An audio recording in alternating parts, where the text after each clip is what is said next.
Ներողություն եմ խնդրում, բայց ստիպված եմ հարցեր ուղղել։ Ներողություն խնդրելու կարիք չկա։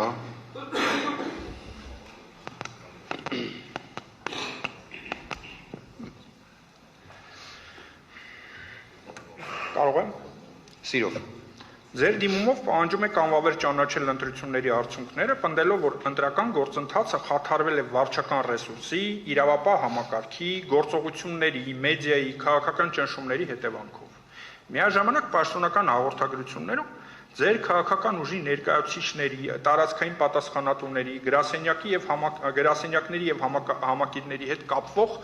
ընտրակաշառքի, ընտրողների նյութական շահագրգռման, աշխատանքի, ձևական աշխատանքի,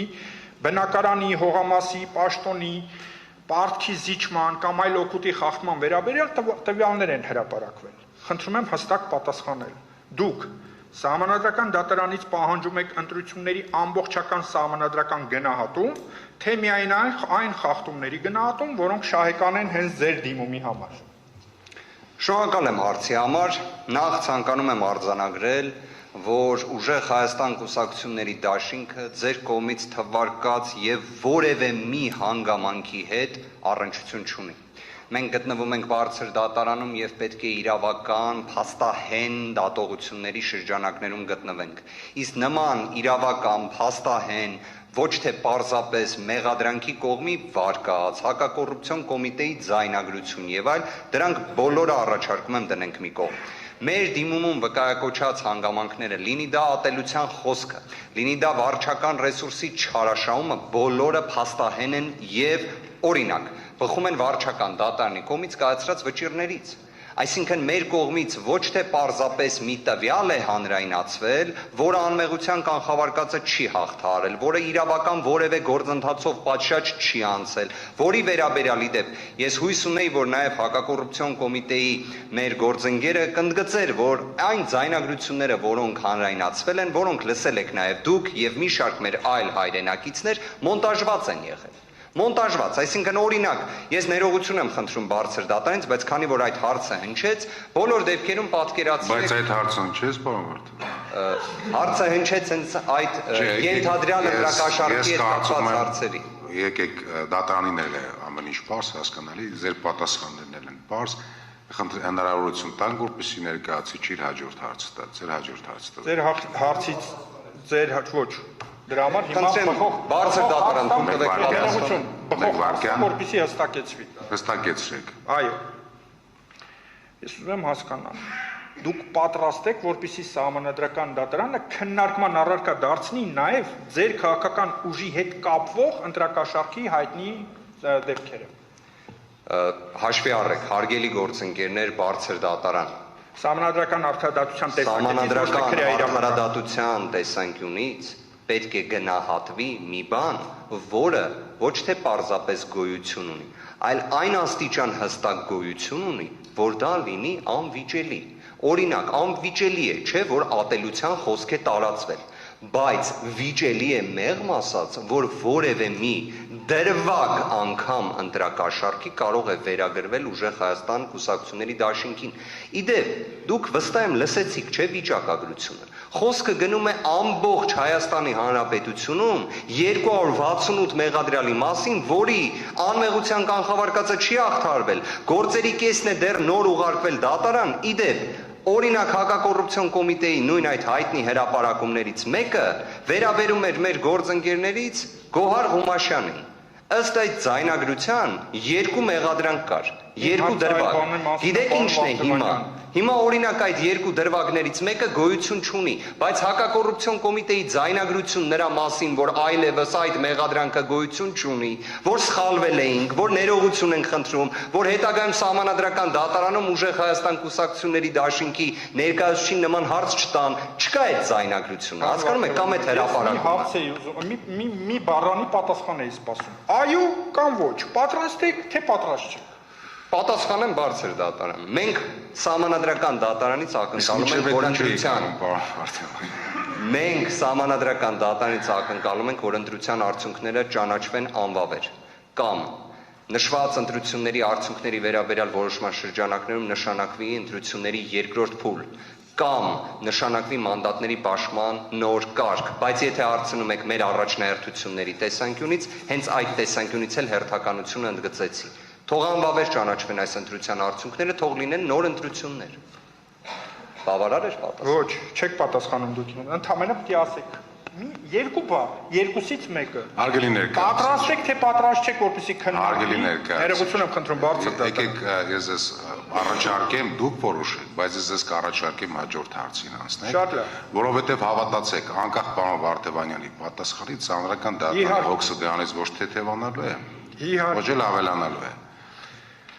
Ձեր դիրքորոշմամբ իրավապահ մարմինների կողմից հարուցված վարույթները, դրանց շրջանակում կատարված գործողությունները խաթարել են ձեր քարոզարշավը եւ ստեղծել են քաղաքական ճնշման միջավայր։ Էական վնաս են պատճառել ուժեղ Հայաստան կուսակցությունների դաշինքի քաղաքական գործունեությանը, զուգակցված են եղել անմեղության կանխավարկածի տոտալ նսեմացմամբ եւ երրորդը իրապես քաղաքական ճնշման գործիքի ռեպրեսիվ մեքենայի միջոցի են վերածվել։ Այս ամենը ընդգծում եմ ցավով, բայց միաժամանակ նաև կարծում եմ նշվածը ակնհայտ է այն տեսանկյունից, որ անմեղության կանխավարկածը հարգելու պարտականություն ունեցող հակակոռուպցիոն կոմիտեն այդ ձայնագրություններով կատարել է, այդ ձայնագրությունների հրապարակման կատարել է ճիշտ հակառակը։ Բայց մյուս կողմից նաև հենց երեք նկատեցինք, որ Փաստորեն հակակոռուպցիոն կոմիտեն եւս անմեղության կանխավարկածը հարգելուն ուղղված դիրքորոշում է ներկայացնում։ Այն, որ վնաս պատճառել է, դա ակնհայտ է։ Պատկերացրեք երևի թե Հայաստանի Հանրապետության ընտրական գործընթացներում չի եղել մի դեպք, որ օրինակ ապրիլ-մայիսին գաղտնալսեն անձին, ստանան իբրև օպերատիվ տվյալներ, բայց ձերբակալումները, կալանքի միջնորդությունները ներկայացվեն ընտրություններից մի քանի օր առաջ։ Սա վնաս չի պատճառում քաղաքական կուսակցության գործունեությանը։ Պատկերացնում եք, այսինքն նման համանման իրավիճակներ չեն եղել։ Ավելին այդ գործողությունները պատասխանը ստացել են վաղուց։ Շնորհակալություն պատասխանի համար։ Շատ լավ։ Համեցեք այլ Այդ դեպքում, եթե վնաս են պատճառել, բայց չէ որ նույն վարույթների շրջանակում քննության առարկա են նաև ձեր քաղաքական ուժին վերագրվող ընտրակաշարքի ընտրողների հավաքագրման, այլ ապօրինի գործողությունների դեպքերը։ Հիմա այս համատեքստում ինչ եք կարծում։ Արդյոք այդ դեպքերը նաև վնաս են հասցրել այն ընտրողների շրջանակին, որոնք որ դեռևս չէին կողմնորոշվել եւ այդ իմաստով արդեն ընկալում կարող էին ստանալ, որ բոլոր ձայները գնված են։ Դուք եթե մեկ դեպք հստակ վկայակոչեք, որ ուժեղ Հայաստան կուսակցությունների դաշինքը ըստ այդ նույն հրապարակումների նկարագրած մի դեպքի հետ առնչություն է ունեցել, եկեք նոր դրանից հետո պատասխանեմ ձեր հարցին, որ ուժեղ Հայաստան կուսակցությունների դաշինքը նման երևույթի հետ, նման զազրելի երևույթի հետ առնչություն ունեցել է։ Դուք երևի իսկապես ուշադիր չեք հետևել հակակոռուպցիոն կոմիտեի ձայնագրություններին։ Տոկրաս շատ լավ։ Հետևել եմ։ Շատ բարի։ Եկեք երկխոսության չվերացենք։ Ելույթ չունենամ, էլի, կգա եզրափակիչ ելույթ։ Նաև երկխոսության մի վերացեք, պարոն Վարդևանյան, սպասեք թող հարցը տա, հարցը պատասխանը ձեզ պարզ էր,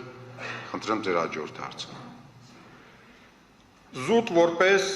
քաղաքական ուժի ներկայացուցիչ, բայց միաժամանակ որպես պրոֆեսիոնալ իրավաբան հարցը տալիս։ Սահմանադրական դատարանի մասին Սահմանադրական օրենքի 77-րդ հոդվածի 14-րդ մասի իմաստով համակարգայնությունը կարող է բխել նաև նույնանման մեխանիզմների կրկնությունից, տարածական ընդգրկումից, դերաբաշխումից, ֆինանսական կամ նյութական խոստումների շղթայից եւ ընտրողների կամքի վրա ազդեցության համադրված պատկերից։ Եթե պաշտոնական նյութերում կրկնվում են նույն առանցքային տարրերը, մանավանդ եթե դրանք առնչվում են ձեր քաղաքական ուժին, ըստ վարույթ իրականացնող մարմնի։ Կուսակցության որպես կուսակցության չէ, քաղաքական ուժի ներկայացուցիչ, շտաբային դերակատար, ընտրող, քվեի պայման, նյութական օգուտ, այս ապօրինի գործողությունները արդյոք չեք կարծում, որ ազդում են ընդհանուր ֆոնի եւ միջավայրի վրա ընտրություններին, այդ թվում նաեւ ձեզ շահեկան տեսակետից։ Հարգելի գործընկեր, մեր կողմից ներկայացվել է սոցիոլոգիական հետազոտության արդյունք, ըստ որի հակակոռուպցիոն կոմիտեի կողմից հրապարակված ձայնագրությունները նշված ենթադրյալ իբրև անմեղության կանխավարկածը որևէ կերպ չհաղթահարած դեպքերը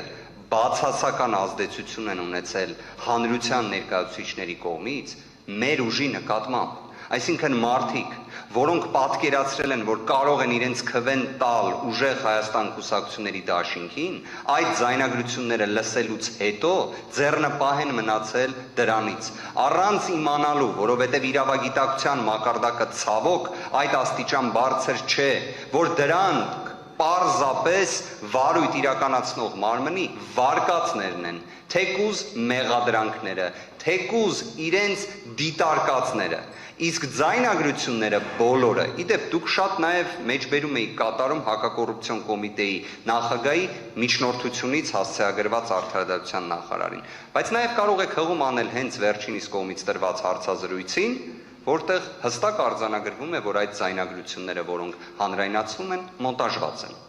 Հիմա հարցին պատասխանելով ամփոփ, իրենք վնաս են տվել այդ բոլոր հանրայնացումները մեր ուժի նկատմամբ հանրության վերաբերմունքի տեսանկյունից։ Եվ դա էլ եղել է նպատակը, որովհետև նպատակը եղել է բացառապես սև PR-ի գործիքի իրացումը։ Ցավով եմ դա ասում, որ դրա մեջ ներքաշված է եղել իրավապահ մարմինների համակարգ։ Պարոն Վարդևանյան, ամենայն հարգանքով ձեր ճարտասանության նկատմամբ, բայց միաժամանակ ինչն է պատճառը, որ նման կարգի վերլուծություն այս վերջի հարցից կարողանում եք անել եւ դրա հանգում տալ վնասի տեսակետից, բայց այն ենթադրյալ շահեկանության տեսակետից, որ ենթադրյալ ընտրողի նկատմամբ ենթադրյալ շահեկան ազդեցություն է թողել, դուք պատասխանում եք, որ հետո այդ հարցին կպատասխանեմ։ Ինչն է, քիչ առաջ ասացիք, որ քիչ հետո այդ հարցին կպատասխանեմ։ Հարցը մի հատ հստակ ձևակերպեք, այդ ինչին քիչ հետո պատասխանեմ։ Սիրով հիմա պատասխանեմ։ Հիմա քիչ առաջ ասացիք։ Լավ։ Համեցեք հաջորդ հարց։ Ես էլ հարցեր չունեմ կողմին։